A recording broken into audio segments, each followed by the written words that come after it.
चलिए स्टार्ट करते हैं, फिर से वापस से आते हैं और कुछ एक नया सवाल देखते हैं, उस पर भी डील करते हैं कि कैसे इस दो केसेस और हम कंसिडर करेंगे। पहला केस जो एक कुणाल ने बोला कि सर अगर सर्किल को किसी दूसरे एंगल पे रखें, ये तो ठीक हो गया कि हम लोगों ने सिंपली किसी एक डायरेक्शन में रख दिया। उन्होंने बोला था कि सर अगर किसी एंगल पे रखने का मतलब हो गया कि मान लो हम लोग टेढ़ा कर देते हैं किसी सर्कल को, तब क्या होगा, राइट। उनका कहना है कि सर ऐसे रखे आप सर्कल को, मतलब किसी एंगल पे, ये देखो अगर सर्कल को हमने ऐसा रखा, ठीक है, और ऐसे केस में मैं क्या कर रहा हूं कि यहाँ पे इसका रेडियस जो है वो रेडियस स्टिल आपका आर है,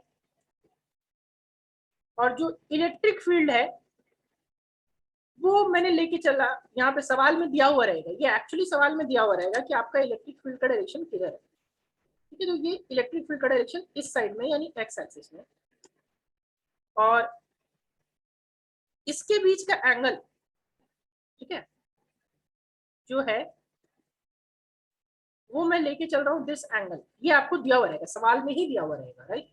और ये जो रेडियस है आपका, रेडियस आर है, ठीक है। रेडियस आप आर छोड़ दो, सिर्फ एरिया ले लो इसका कि एरिया ए दिया हुआ है, क्योंकि हर केस में एरिया आपका सर्कल का चेंज होने वाला नहीं है, सर्कल का एरिया आपका पायर स्क्वायर ही रहेगा, ठीक है।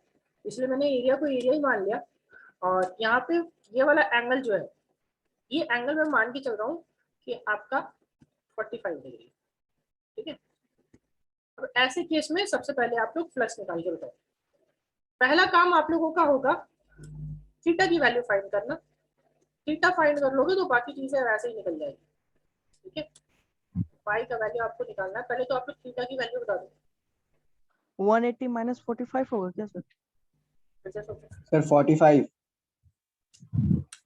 हाँ 45 होगा, ठीक है। क्या ये सबको क्लियर हो पा रहा है 45? क्योंकि यस हाँ सर। सर। एरिया यहाँ पे आप जब मैं सब जो सॉल्यूशन कर रहा हूँ मैं रेड वाले से कर रहा हूँ, ठीक है। ध्यान रखना, अगर दूसरे कलर से मैं लिख रहा हूँ दैट मीन्स कि वो सॉल्यूशन हो जाएगा, ठीक है। जब भी मैं नोट्स आपको भेजूंगा आपको दो कलर्स दिखेंगे, तो दूसरा कलर जो सवाल होगा वो किसी एक कलर में होगा, और जो आंसर होगा सॉल्यूशन होगा वो किसी दूसरे कलर से होगा। देखो मैं रेड से सॉल्यूशन कर रहा हूँ इसका, ये एरिया वेक्टर आप यहाँ पे इस पे परपेंडिकुलर निकालते हो, याद करो मैंने पहले ही बोला कि एरिया वेक्टर जो होगा वो हमेशा इसके सरफेस के परपेंडिकुलर, सरफेस के परपेंडिकुलर अगर आप सामने से इसको देखोगे, तो सामने से इसको देखोगे तो ये जो एंगल बनेगा ये इस साइड बनेगा, यानी कि यहाँ पे कहीं पे एरिया वेक्टर आ गया, और एरिया वेक्टर ये आ गया, और इस पे परपेंडिकुलर का मतलब कि एरिया वेक्टर सरफेस से हमेशा 90 डिग्री बनाएगा। तो अगर आप ये एंगल की बात करो तो ये एंगल जो हो जाएगा वो हो जाएगा 90 डिग्री। तो एरिया वेक्टर और इलेक्ट्रिक फील्ड के बीच का एंगल, अगर ये वो एंगल 90 डिग्री था, तो एरिया वेक्टर और इलेक्ट्रिक फील्ड के बीच का एंगल कितना बच गया, फिर आप ही लोग बताओ। 45 डिग्री, राइट। वो ऑलरेडी 45 था, ये वाला भी कितना हो जाएगा 45। तो थीटा की वैल्यू कितनी हो गई बाबू, थीटा की वैल्यू हो गई 45 डिग्री, ठीक है। और थीटा की वैल्यू 45 डिग्री, तो आपका क्या हो जाएगा, फ्लक्स नहीं निकाल लोगे, फ्लक्स की वैल्यू कितनी हो जाएगी बताओ, चलो आप ही लोग बताओ फ्लक्स की वैल्यू कितनी होगी इस बार।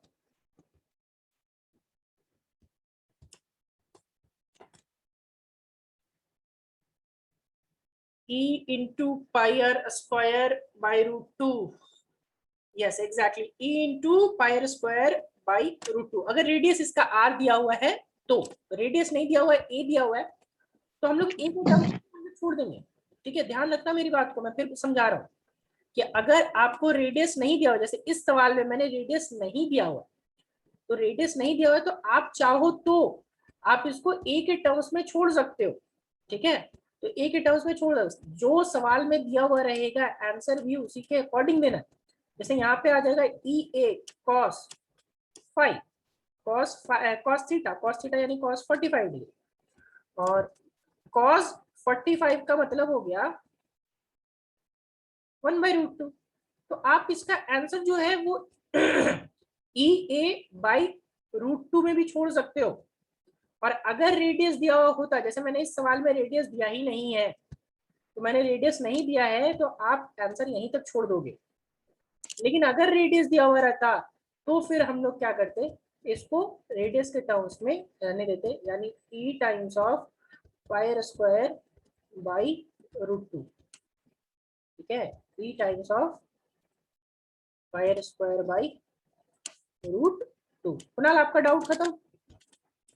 यही सवाल था आपका? हाँ सर। चलो ठीक है। दूसरा, इसी सवाल में अगर हम लोग एक और वेरिएंट लेते हैं, जो राशि ने सवाल किया था कि सर अगर दोनों का डायरेक्शन एक ही रहे तो तब क्या करेंगे। दोनों का डायरेक्शन यहाँ पे एक ही रहेगा तो वो भी देख लेते हैं, आ जाओ। ठीक है, मान लो कि दोनों का डायरेक्शन एक ही है, तो ये देखो, ये थोड़ा सा 2D वाला स्फीयर नहीं लेते हैं, वापस से फिर 2D फिगर का ही डील कर रहे हैं।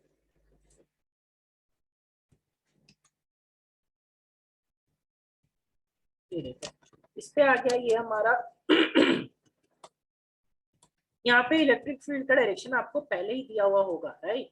तो पहले ही दिया हुआ रहेगा, मतलब यहाँ पे इस डायरेक्शन में मैं लेके चल रहा हूँ। ये थोड़ा 3D में आपको सोचना पड़ेगा बाबू कि इलेक्ट्रिक फील्ड यहाँ पे जा रहा है, ठीक है, और ये आपका ऊपर हो गया जे कैप, बाहर की ओर हो गया के कैप, और ये वाला जो है आई कैप। ठीक है, तो इलेक्ट्रिक फील्ड का डायरेक्शन अगर बाहर की ओर है, यानी आप दोनों का डायरेक्शन एक बार आपको सेम लेना, राइट। तो सेम लेना है तो मैंने ले लिया कि इलेक्ट्रिक फील्ड की वैल्यू आपको दी हुई है। इलेक्ट्रिक फील्ड की वैल्यू दी है ई टाइम्स ऑफ के कैप, और एरिया वेक्टर आप खुद निकाल सकते हो। मान लो ये रेडियस आपका आर दिया हुआ है, ठीक है, रेडियस आपको कितना दिया हुआ है, आर दिया हुआ है, तो आप एरिया वेक्टर खुद से निकालोगे। तो एरिया वेक्टर अगर आप निकालना चाहो तो एरिया वेक्टर की वैल्यू हो जाएगी पाई आर स्क्वायर टाइम्स ऑफ के कैप। ठीक है, कितना निकालोगे, पाई आर स्क्वायर टाइम्स ऑफ के कैप। अब देखो दोनों के बीच का, जब के कैप और के कैप के बीच का एंगल कितना बाबू, आप ही लोग बताओ। What is the angle between के कैप एंड के कैप? 0। और बाकी लोग, एक दो लोगों का जवाब आ रहा है, बाकी लोग को नहीं पता क्या? 1 2 3 4 5 6, चलो ठीक है, ओके, 0 डिग्री, राइट। तो 0 डिग्री दोनों के बीच का एंगल 0 डिग्री, तो दोनों के बीच का एंगल 0 डिग्री, तो फ्लक्स की वैल्यू यानी कि ई ए कॉस 0 डिग्री। ठीक है, फ्लक्स आपको निकालना है, फ्लक्स आपको निकालना है, तो ई टाइम्स ऑफ ए और कॉस 0 डिग्री। ई का वैल्यू आपको दिया हुआ है, कॉस 0 आपको पता है 1 होता है, कॉस 0 1 ही होता है ना जी, कुछ और होता है क्या? अब ई ए कॉस 0, तो ई की वैल्यू आपको मालूम, ई पुट कर दो वापस से, एरिया का वैल्यू भी दिया हुआ है पाई स्क्वायर, पुट कर दो, और कॉस 0 डिग्री की वैल्यू, कॉस 0 की वैल्यू 1, तो आंसर हो जाएगा ई टाइम्स ऑफ पाई स्क्वायर। ठीक है,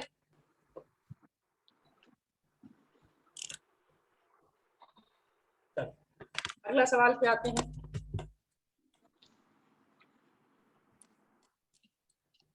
ये सवाल सब अच्छे से समझिएगा बाबू, क्योंकि ये कोई बाकी क्वेश्चंस की तरह नहीं है। ठीक है, एक मैं आपको बना के दिखाऊंगा यहीं पे, दूसरा आपका क्या है कि होमवर्क होगा। ठीक है, पहला सवाल आते हैं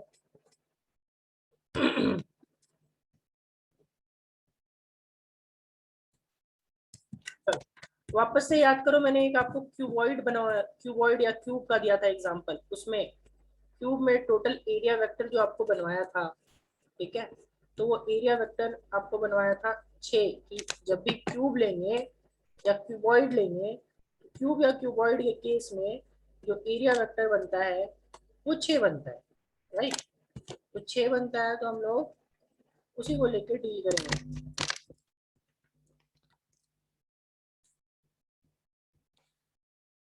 अभी देखो, ये सबको लग रहा होगा कि यहाँ क्यूब है, ठीक है,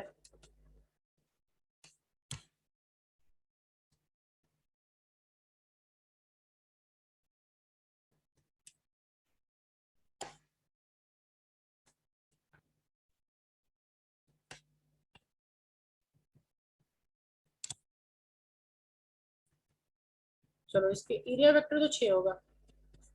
अब ध्यान से बात को समझना कि जो ओरिजिन है वो हम लोग इसको लेके चल रहे हैं, ठीक है। दिस वन इज ओरिजिन, इसका ये वाला पार्ट कौन सा, यहाँ पे। तो ये एक्सिस में बना दे रहा हूँ, ठीक है। एक्सिस, ये वाला एक्सिस आपका एक्स एक्सिस है, दूसरा ऊपर वाला जो हो जाएगा वो वाई एक्सिस, और जो बाहर वाला जाएगा वो जेड एक्सिस, ठीक है। सबको ये चीज समझ में आना चाहिए। ये हम लोग का क्या हो गया, एक्स एक्सिस, ये वाला वाई एक्सिस, और ये वाला जेड एक्सिस, राइट।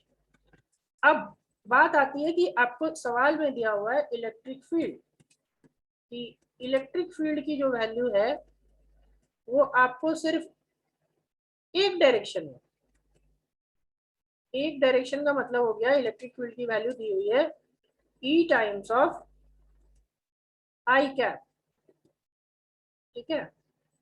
और ये क्यूब है, बिकॉज ये क्यूब है, तो क्यूब है तो सब फेस का सिर्फ डायरेक्शन अलग अलग होगा, सब फेस का सिर्फ डायरेक्शन अलग अलग होगा, सबकी वैल्यू सेम हो। साइड आपका हर साइड जो है वो ए ही है, ये साइड भी ए है, ये साइड भी ए है, और ये साइड भी ए है, ठीक है।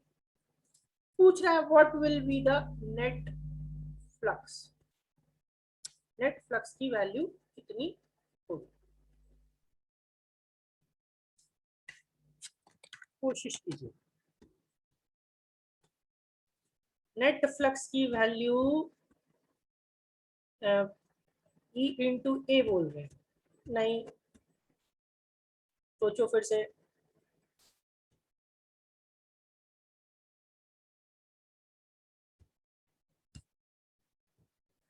सोचिए और बताइए।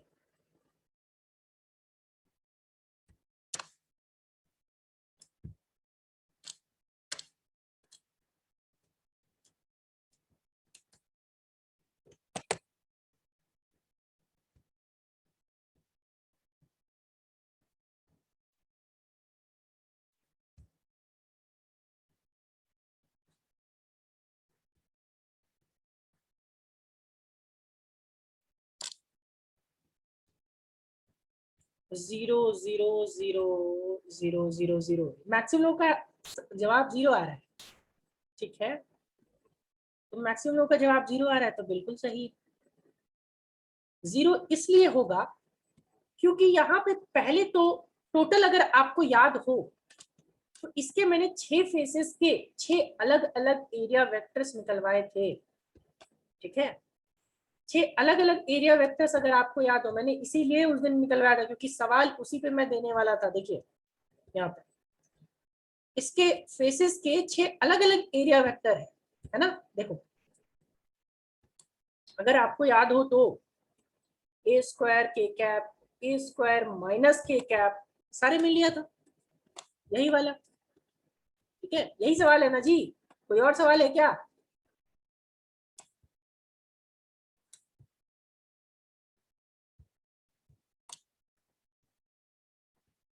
यहाँ पे भी क्या था आपका, ए स्क्वायर माइनस के कैप, ठीक है। अब आपको जब डॉट प्रोडक्ट लेना होगा, तो डॉट प्रोडक्ट लेना होगा तो ये छेवों के साथ लेना होगा, है ना। अब छेवों के साथ लोगे तो डॉट प्रोडक्ट में देखो, एक के कैप है तो दूसरा माइनस के कैप, एक आई कैप है तो दूसरा माइनस आई कैप, और एक जे कैप है तो दूसरा माइनस जे कैप। तो यानी कि एक बार प्लस वाला और एक बार माइनस वाला, तो प्लस ए स्क्वायर ई ए स्क्वायर माइनस ई ए स्क्वायर कैंसिल आउट। इस केस में प्लस ई ए स्क्वायर, इस केस में माइनस ई ए स्क्वायर कैंसिल आउट। इस केस में प्लस ई ए स्क्वायर, इस केस में माइनस ई ए स्क्वायर, क्या हो जाएगा, कैंसिल आउट। क्या ये सबको समझ में आ रहा है कि जीरो कैसे हुआ।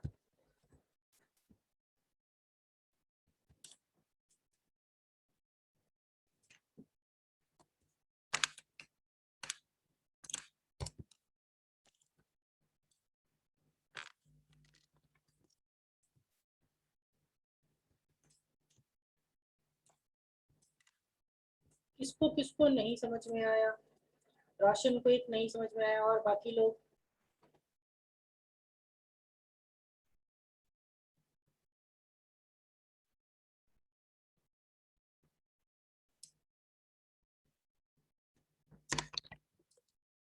चलो देखो सबको यहाँ पे ध्यान से, आपको इलेक्ट्रिक फील्ड की वैल्यू, मैं यहाँ पे इस पेज में सॉल्यूशन कर रहा हूँ, सबको यहाँ पे ध्यान से समझना है। इलेक्ट्रिक फील्ड की वैल्यू आपको दी हुई है, क्या दी हुई है भाई, कि इलेक्ट्रिक फील्ड की वैल्यू कितनी हो जाएगी, E times of I cap, ठीक है। अब E times of I cap अगर हो जाएगा और आपको चाहिए फ्लक्स, तो भाई फ्लक्स तो होता है E डॉट ए, फ्लक्स क्या होता है, E vector dot A vector. अब जब एरिया वेक्टर each है तो डॉट प्रोडक्ट कितने बार आएगा, सो बताओ। पिछले बार तो एरिया वेक्टर एक था, तो एक बार डॉट प्रोडक्ट निकाल लेते थे, इस बार एरिया वेक्टर कितना है बाबू, तो बताओ इस बार कितना एरिया वेक्टर है,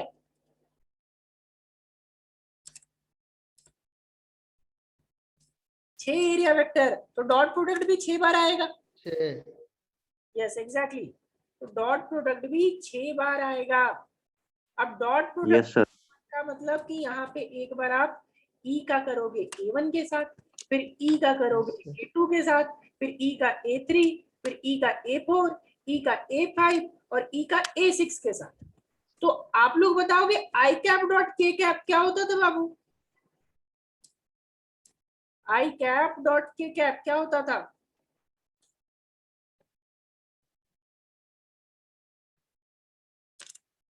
याद ही नहीं किसी को, वेक्टर भूल गए बाबू, वेक्टर नहीं याद रहेगा तो पीछा तो छूटने वाला नहीं। 11th-12th में भी वेक्टर पढ़ाया था, ठीक है। आई कैप और के कैप के बीच का एंगल क्या, और आई एंगल 90 डिग्री। एंगल 90, तो 90 डिग्री। बस 90 डिग्री, तो फिर आई कैप डॉट के कैप क्या हो जाएगा sir minus J cap. Minus J cap. I cap dot के कैप माइनस जे कैप, क्रॉस नहीं पूछ रहा हूँ नालायको, नाम दबाओ, क्रॉस पूछा मैंने, सर डॉट में जीरो होगा। सर जीरो होगा। तो डॉट ही तो पूछ रहा हूँ ना। यस सर, जीरो होगा। Zero sir. तो आपका आई कैप डॉट के कैप 0, अच्छा आई कैप डॉट के कैप 0, तो आई कैप डॉट माइनस के कैप,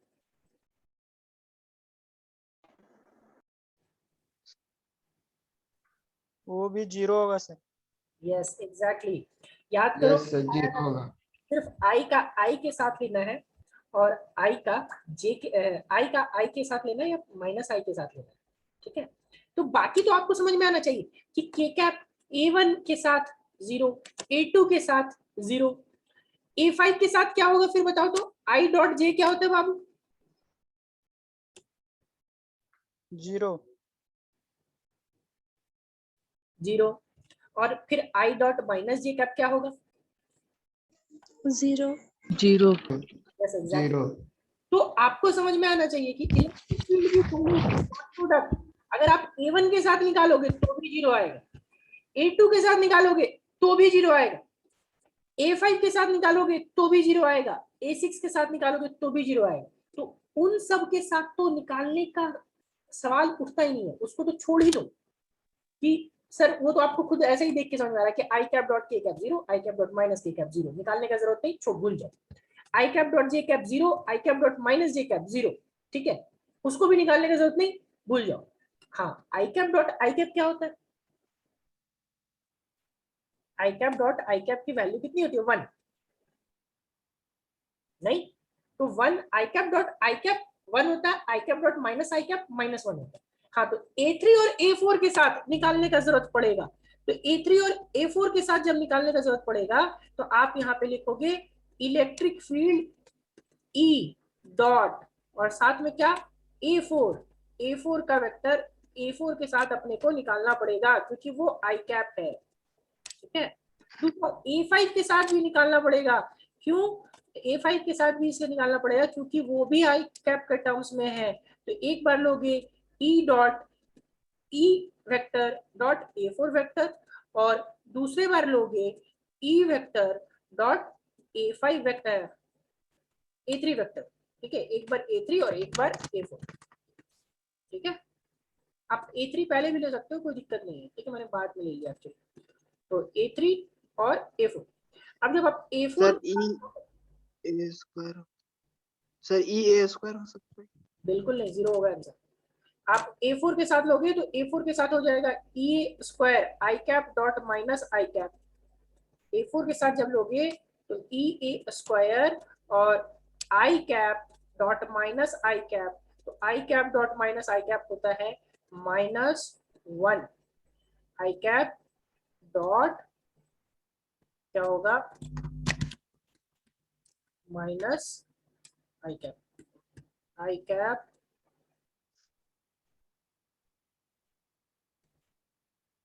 डॉट माइनस, तो आई माइनस डॉट करोगे तो एक बार -1 आ जाएगा, और दूसरे बार करोगे, ये तो था किस केस में, E इंटू A4 के केस में, ठीक है।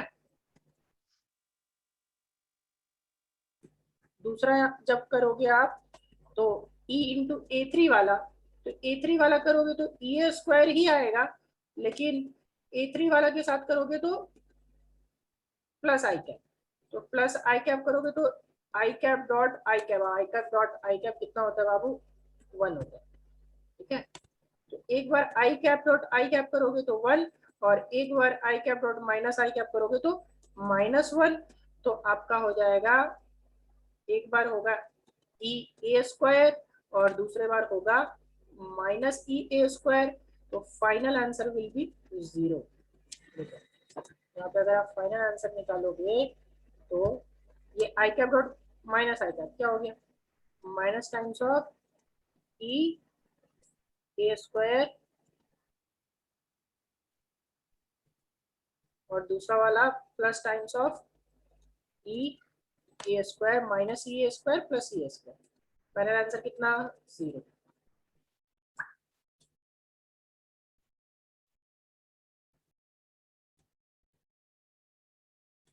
ये सवाल सबको क्लियर हुआ?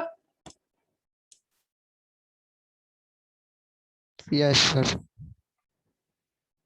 हाँ ठीक है सर, नवाज, म्यूचुअली परपेंडिकुलर होने की वजह से cos 90 का वैल्यू 0 होता है, तो आपका के कैप वाला 0 हो जाएगा और आई कैप के साथ 1 होगा, ठीक है।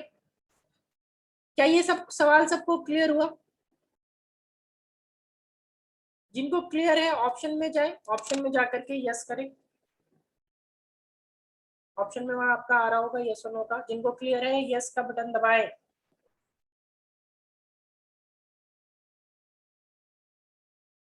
सिर्फ 32 लोग, बाकी लोगों को क्लियर नहीं है क्या? अंशु, चंदन, हिमांशु, बिट्टू,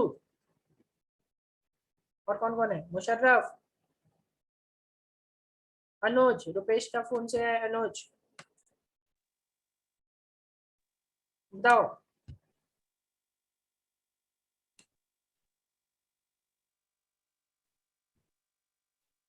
चलो क्लियर है, ठीक है, इतने लोगों को क्लियर है।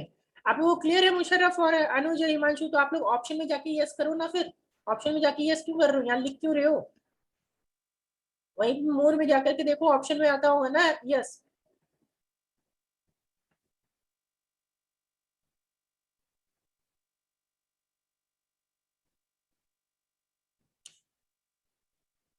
ओके चलिए,